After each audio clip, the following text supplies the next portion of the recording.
Next, we'll bring on our Timmins to induct builder James Fox Chiasson.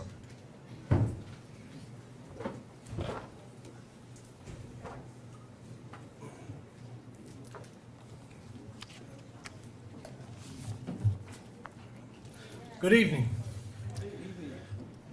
We agreed at our meetings that the addresses would average 15 minutes. So, thanks for leaving me 30 seconds alone.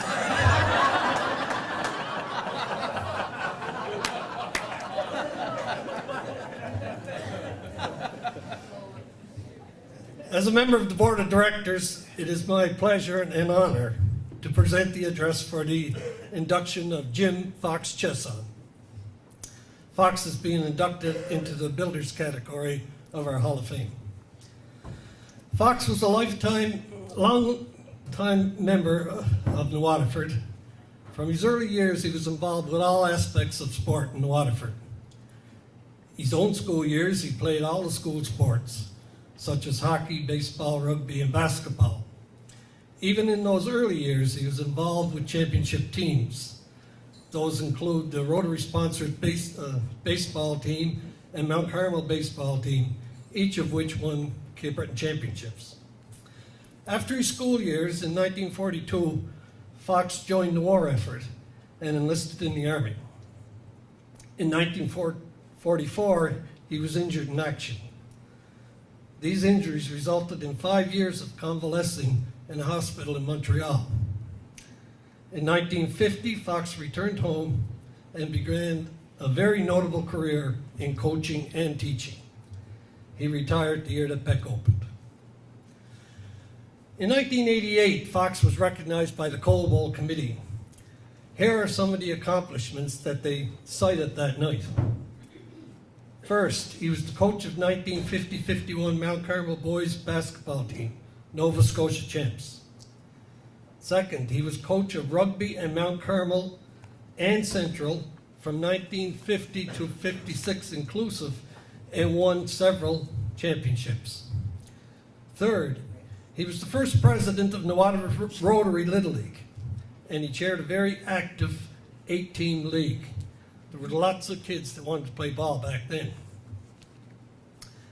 4, he coached 2 Nova Scotia High School girls basketball championships at St. Agnes. Hello.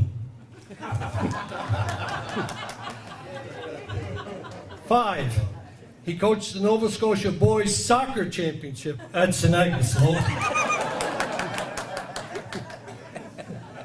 6, he coached 2 Nova Scotia juvenile baseball championships for the town of New Waterford.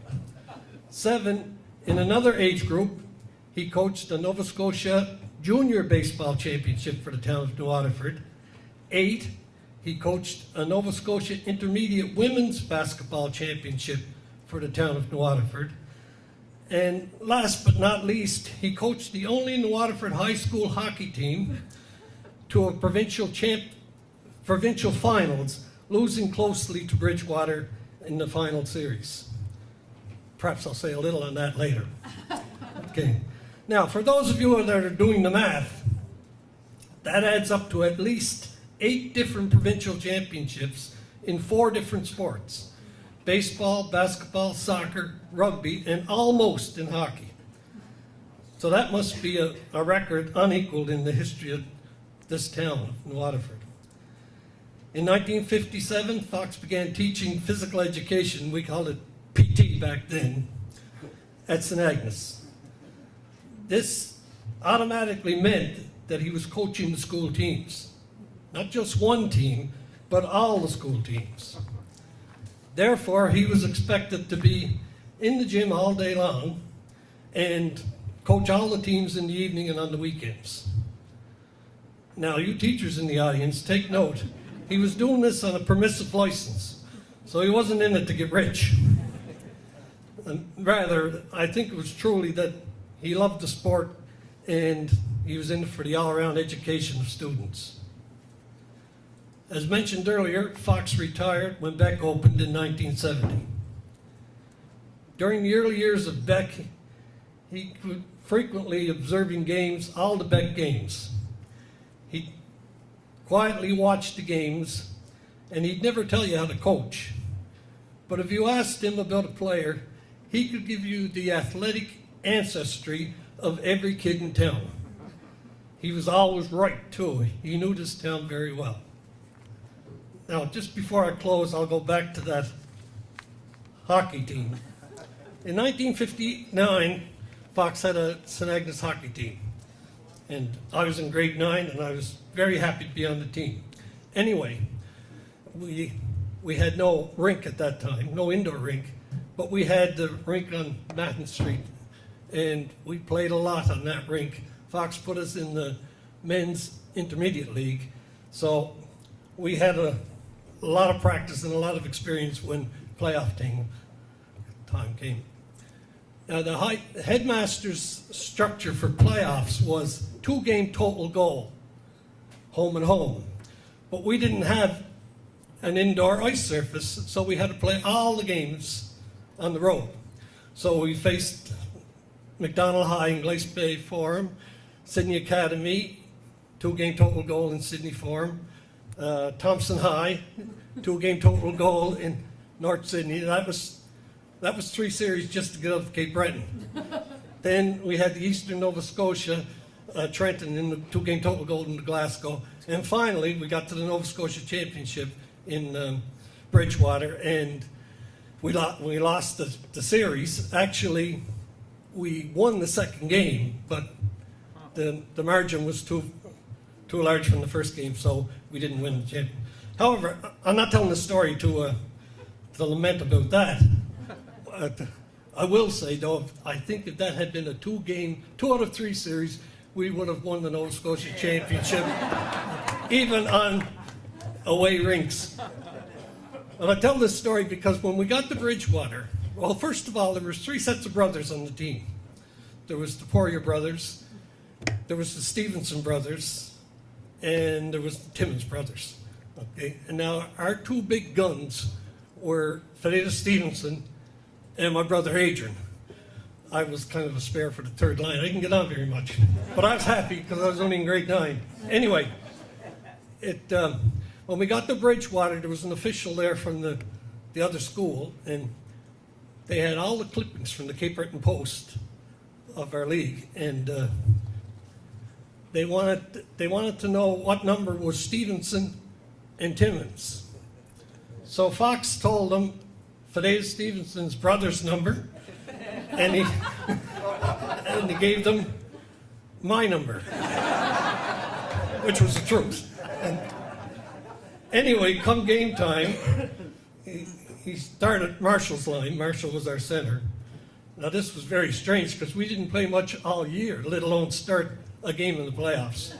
So we started the game, and within 30 seconds, first whistle, he whipped us off, and he whipped on the first line. And Fadeda Stevenson picked up the puck behind our net, stick handled through the whole team, and buried the puck in the goal, and we were ahead 1-0. And at that time, the benches were on opposite sides. So the Bridgewater coach was looking with a puzzled look over at our bench, and Fox just had this sly smirk on his face. He wouldn't even look over, but we knew he was saying, "I gotcha." Anyway, a bit of exaggeration there, but it's a good story. Okay, in closing, I'd like to make the same observation I made about Fox when we honored the soccer team a couple of years ago. And that is this: there are hundreds of individuals in this town, especially in the St. Agnes community, who have the highest respect for Fox Chiasson. I mean, personally, I taught with Fox, and he coached me for 3 different sports. And through all of those occasions, I never once heard him criticize an official in front of his players. So I think that speaks volumes of the integrity of this man.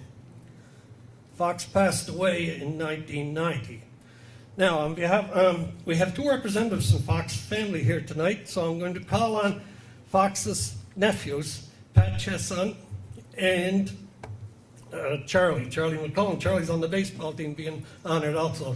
So if Charlie and Pat could come up and receive the induction for Mr. Fox Chiasson into the Builders category.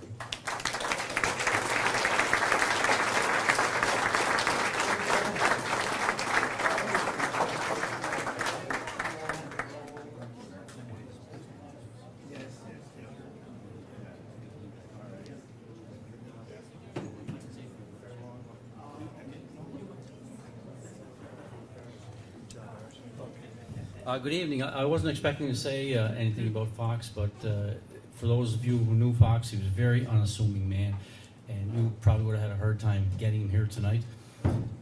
He didn't coach sports for the glory, as they said. He just liked to be involved. Very unassuming man. I think every woman in Waterford knew Fox because he coached so many women's teams. And I know what he would do with that plaque, and he would put it in his closet, and it would be there forever, because he used to get so many gifts from the girls at Christmas time at school, and he would open them up just to see what was in them, and then he would throw them in the closet, and they just seemed to be there forever. But that's just the type of guy he was. His injuries in World War II were very serious, so he obviously couldn't play sports after that, and he had one of his biggest problems was hearing, and so he had hearing aids. And one of the things he would always do is, if the conversation was not what he liked, he would just go to let you know that he wasn't interested.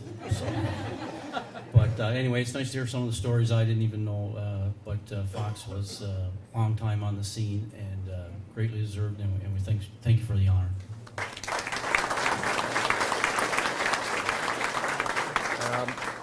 I don't recognize a whole lot of people here. I haven't lived here in a long time. It's been like 30 years since I lived here.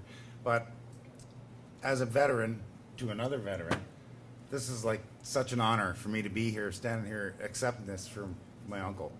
Like, I didn't even realize that I had to stand up here and do this. But apparently this is how it's going to go. So you guys got to put up with this for just like a minute. It's not going to be long, I swear. But from one veteran to another, like Charlie said, he suffered wounds from World War II, and nobody understands that stuff unless you lived it, to what he went through, and then he started a whole new life after that. That's what you got to realize. You know what I mean? That's all I got to say. Great.